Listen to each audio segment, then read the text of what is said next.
కానీ ప్రధానంగా కాంగ్రెస్ పార్టీలో కొంతమంది నాయకులు పూర్తి స్థాయిలో ఎన్ని ఖాళీలు ఉన్నాయి ఏందని అవగాహన లేకుండా మాట్లాడుతూ ఉన్నారు. కానీ వరుస ఎగ్జామ్స్ ఉన్నాయి. అటు గ్రూప్ 2 గ్రూప్ 3 ఉన్నది, ఇటు డిఎస్సి ఉంది. మినిమం ఒక్కొక్క ఎగ్జామ్ ఒక 2 months గ్యాప్ కావాలి అంటూ నిరుద్యోగులు కామెంట్ చేస్తున్నారు. ఎవరు చేయట్లేదు. కరెక్ట్ గా గుర్తుంచుకోండి, అక్కడ చేసేటటువంటి వాళ్ళ వెనకాల దుష్ట శక్తులు చాలా ఉన్నాయి. నిజమైనటువంటి నేను మాట్లాడినా గ్రూప్ 1 ఎగ్జామ్ రాసిన వాళ్ళతో చాలా మందితో నేను మాట్లాడినా. ఎందుకంటే గతంలో ముఖ్యమంత్రి గారు నేను ఒక నిమిషం చెప్పేది వినండి. 10 మంది నిరుద్యోగులకు పిలిస్తే కాదు సరిపోయేది. అందరికీ సంబంధించి రేవంత్ రెడ్డి గారు క్లియర్ గా ఎగ్జామ్ గురించి, ఎగ్జామ్ నోటిఫికేషన్ గురించి, ఎగ్జామ్ డేట్ల గురించి క్లియర్ గా చెప్పిర్రు. ఎట్టి పరిస్థితిలో మార్పు లేదు అన్నారు. ఒకవేళ ఇట్లాంటివన్నీ పోస్ట్పోన్లు చేస్తే ఈ దొంగలు గోతికాడ నక్కల్లాగా దాచుకొని ఉన్నారు. కోర్టుకు పోతారు. కోర్టుకు పోతే ఎవరి భవిష్యత్తు పాడవుతుంది? ఎగ్జామ్స్ వద్దు అని కోర్టుకు పోతారు. ఒకవేళ 1:50 అని ఈరోజు ఎగ్జామ్ ఇది మెయిన్స్కి పోతుంటే మెజారిటీ ఆఫ్ మెయిన్స్ రాసే వాళ్ళు మాకు 1:50 కరెక్ట్ ఉంది అని అంటారు. వాళ్ళు మాకు రిజర్వేషన్ వినండి. ఒకటే మనము దీనిలోకి తీసుకోవద్దు. 2022లో వచ్చినటువంటి జీవోని తీసుకొని దృష్టిలో పెట్టుకొని ఈరోజు గంటల్లో 1992 నుంచి 22 వరకు జరిగినటువంటి పరిణామాలను అన్నిటిని తీసుకొని మేము దాన్ని నోటిఫికేషన్ విడుదల చేసినాం. ఎగ్జామ్స్ కండక్ట్ చేయబోతున్నాం. దాని మీద ఎలాంటి మార్పు లేదు. 1:50 ఈజ్ కరెక్ట్ అంటున్నారు.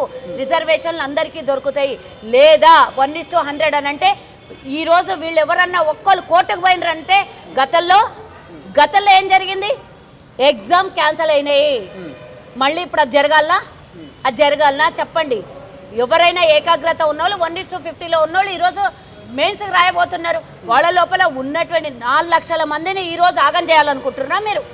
4 లక్షల మంది గ్రూప్ 1 గ్రూప్ 2లో ప్రిపేర్ అయిన వాళ్ళు 4 లక్షల మందిని మీరు ఆగం చేయాలనుకుంటున్నారా? ఈ ఆగం చేసే పనులు మీరు ఎన్ని చేసినా కూడా ప్రభుత్వం నిక్కర్షిగా ఉంది. ఉద్యోగాలు ఇస్తాం, నోటిఫికేషన్లు విడుదల చేస్తాం, ఎగ్జామ్స్ కండక్ట్ చేస్తాం, కొత్త ఖాళీలైన వాటిని ప్రతి ఒక్కటిని కూడా భర్తీ చేస్తాం. 60 నుంచి 62 ఏళ్ల వరకు పొడిగించినటువంటి మీరు అది ఎప్పుడైతే ఖాళీ అప్పుడు కంటిన్యూగా మేము ఉద్యోగ భర్తీ చేస్తాం. దీని మీద ఏదో లొల్లి చేసి మేము పబ్బా గడుపుకుందామని అంటే ఇది నడవదు.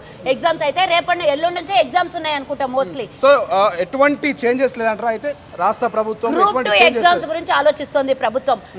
ఇప్పుడు ఎల్లుండి నుంచి జరగబోయే ఈ DSC exams next month 5th అయిపోతాయి అనుకుంటా. ఆ 5th అయిన తర్వాత 2 days గ్యాప్ ఉన్నది కాబట్టి దాని మీద ఆలోచన ప్రభుత్వం చేస్తోంది. కానీ ఏది క్లారిటీ రాకముందే, ఏమీ జరగకముందే ఏమైందో లొల్లి కావాలని లొల్లి తీసుకొని వచ్చి పిల్లల్ని రెచ్చగొడతావా?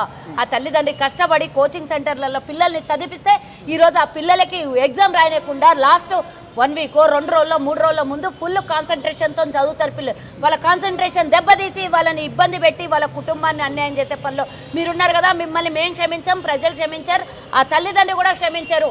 ఎవ్వరు చాలామంది 90% మంది క్లియర్గా ఉన్నారు, ఎగ్జామ్ రాయడానికి ప్రిపేర్ అవుతున్నారు.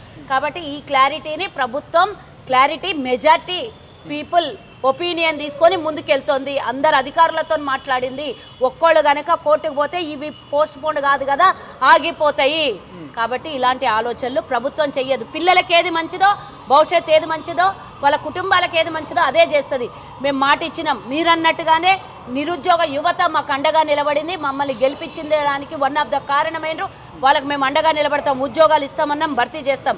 క్యాలెండర్ రిలీజ్ చేయబోతున్నాము. ఆ క్యాలెండర్లో ఎప్పుడు ఏ ఉద్యోగాలు ఉంటాయి, ఏం నోటిఫికేషన్లు ఉంటాయి అన్నీ క్లియర్గా 25వ తారీఖు జరగబోయే అసెంబ్లీ సమావేశంలో పెడతారు. ప్రతిపక్షానికి పూర్తిగా సమయం ఇస్తారు, వాళ్ళు మాట్లాడే అవకాశం ఇస్తారు. అసెంబ్లీ సాక్షిగానే జాబ్ క్యాలెండర్ రిలీజ్ అవుతుంది. అలాంటి దానికి ఏ భేషజాలాలు పెట్టుకొని తెలంగాణ ప్రజల్ని మళ్ళీ ఇంకోసారి కాన్సన్ట్రేషన్ దెబ్బతీయాలి అనే ఆలోచన మీకు వస్తే కనుక ఇంకా పూర్తిగా కోల్పోతారని బీఆర్ఎస్ పార్టీలో ఉన్నటువంటి దరిద్రం గొడ్డు వెధవలకందరికీ నేను హెచ్చరిస్తాను. ఇక పార్టీ ఫిరాయింపులకు పాల్పడొద్దు, పార్టీ ఫిరాయింపులకు పాల్పడితే మంచిది కానటువంటి కాంగ్రెస్ ఇలా పార్టీ ఫిరాయింపులకు ప్రోత్సహిస్తామని 10 మంది ఇవాళ బీఆర్ఎస్ పార్టీ నాయకులు కాంగ్రెస్కి వచ్చారు. ఆ 10 మంది మీద అనర్హత వేటు వేయాలని అటు కేటీఆర్ గతంలో అన్నం తినకుండా పెండ తిన్నాడు. ఈ అనర్హత వేటు మేము వేయని పోతే మాకేం చేసిండో తెలీదా? నువ్వు ఏడికన్నా పో, ఏమన్నా చేయి, నువ్వు చేసినావు కదా. నువ్వు చేసినప్పుడు అనర్హత వేటు మా దగ్గర నుంచి 12 మందిని ఒకసారి 10 మందిని ఒకసారి తీసుకొని పోయినావు. అనర్హత వేటు చెల్లకపోతుండేనా? అప్పుడు ఎందుకు మరి చేయలేదు? ఇప్పుడు ఎట్లా జరుగుతుంది? నువ్వు నేర్పించిన పాఠమే నీకు నేర్పించినాం కదా. మేము పార్టీ ఫిరాయింపులను ఎంకరేజ్ చేయట్లేదు. నేను 10 సార్లు చెప్పినా మళ్ళీ 11వసారి ఇంకోసారి నువ్వు అడుగుతున్నావు కాబట్టి నేను ఆన్సర్ చెప్తున్నా. మాకెవ్వరిని జాయిన్ చేసుకోవడం సొంతంగా ఇష్టం ఉన్నటువంటి వ్యవహారం కాదు.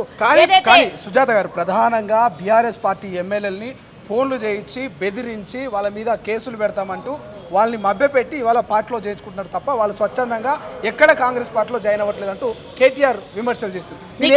నీకేమైనా సమాచారం ఉందా? అది కేటీఆర్ గారు చెప్తా ఆయన చెప్పింది నేను సెకండ్ ఆన్సర్ ఇస్తాను. నీకేమైనా సమాచారం ఉందా? వాళ్ళు ఫోన్లు చేసి బెదిరించిన రికార్డింగ్లు నీ దగ్గర ఏమన్నా ఉన్నాయా? ఇంకేమన్నా సాక్ష్యాలు ఉన్నాయా? గాలిగాడు గాలి మాటలు మాట్లాడితే మనం పరిగణలోకి తీసుకుంటే ఎట్లా?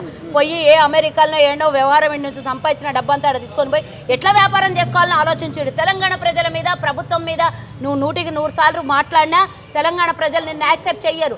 మేము ఫిరాయింపుల్ని మేము ఎంకరేజ్ చెయ్యము. బట్ మీకు ఏదైతే అహంకారం తలకెక్కిండనో 3 నెలల్లో ప్రభుత్వం పడేస్తాం, 3 రోజులలో ప్రభుత్వం పడేస్తాం, 6 నెలలు ప్రభుత్వం పడేస్తామని మీ కళ్ళకు ఎప్పుడైతే అహంకారం తలకెక్కిండనో కాళ్ళు తల మీదకి ఎక్కి ప్రతిపక్షంలో ఉన్నామని మర్చిపోయి ప్రభుత్వాన్ని కూల్చేస్తామని మాట ఎప్పుడైతే మీ నోట్లో నుంచి వచ్చిందో ఆ నోటికి తాళం వేయాలనే ఈరోజు ద్వారాలు తెరిచింది తప్పించి వాళ్ళు ఎవరో వస్తే కాంగ్రెస్కి ఏదో అవుతుంది మాకేమైనా మెజార్టీ లేదా ప్రజలు?